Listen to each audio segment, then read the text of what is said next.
गोष्टीचं नाव मगर आणि माकड. एका जंगलात एक मोठं तळ होतं. त्या तळ्यात एक होता मगर आणि तळ्याच्या काठावर एका जांभळीच्या झाडावर एक होतं वानर, काळ्या तोंडाचं. त्याची आणि मगरीची झाली दोस्ती. कारण माकड जांभळं नेहमी तळ्यात टाकायचा आणि तो मगर ती खायचा. आणि त्या बदल्यात मगर काय करायचा, त्या माकडाला आपल्या पाठीवर बसवायचा आणि तळ्यात अशा आपण होडीत बसतो ना, तशी त्याला हिंडवून आणायचा. एकदा त्या माकडाने भरपूर जांभळं मगराला दिली. तो मगर ती जांभळं पाण्याच्या खाली घेऊन गेला आणि त्याने ते आपल्या बायकोला दिली. बायको म्हणाली, वा वा वा वा वा, छान छान जांभळं आहेत हो, कुठून आणली? तू म्हणाला, माझा मित्र आहे माकड, त्याने दिली. ती मगरी त्या मगराला म्हणाली, ती जांभळं इतकी छान आहेत तर ती खूप दररोज खाणारा माकड, त्याचं आतलं किती मांस छान असेल. तुम्ही असं करा, त्या माकडाला इथे एकदा घेऊन या, फसवून घेऊन या, म्हणजे मी त्याला खाऊन टाकीन. मगर म्हणाला, पण माझ्या मित्राला मी कसं ग फसवू? म्हणाला, फसवून आणा ना.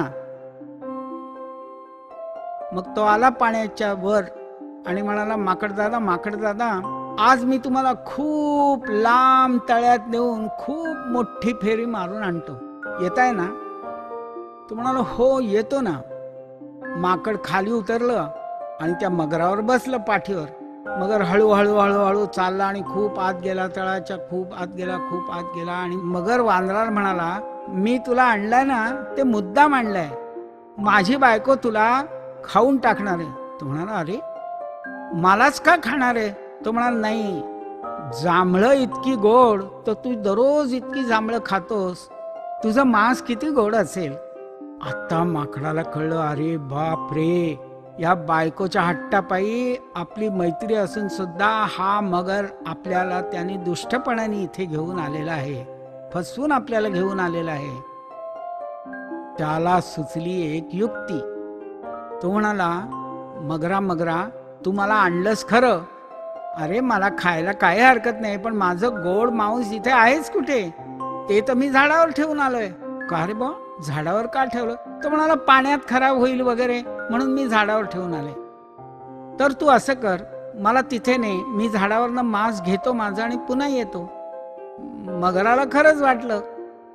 त्याने हळूहळू त्या माकडाला त्या झाडापाशी आणलं तळ्याच्या काठावर. माकडाने टुनकन उडी मारली आणि तो जाऊन बसला. अरे तुला गोड मांस हवाय काय? अरे मित्राला फसवतोस काय? तुला गोड मांस पण नाही आणि जांभळं पण नाही. जा तुझ्या बायकोला जाऊन सांग, आता जांभळंही नाही, मांसही नाही आणि मैत्री नाही. कळलं का मुलांनो? कुठल्याही कारणाने आपल्या मित्राला फसवणं बरोबर नाही. आपल्या मित्राला कधीही फसवू नये. आमची गोष्ट संपून जाय.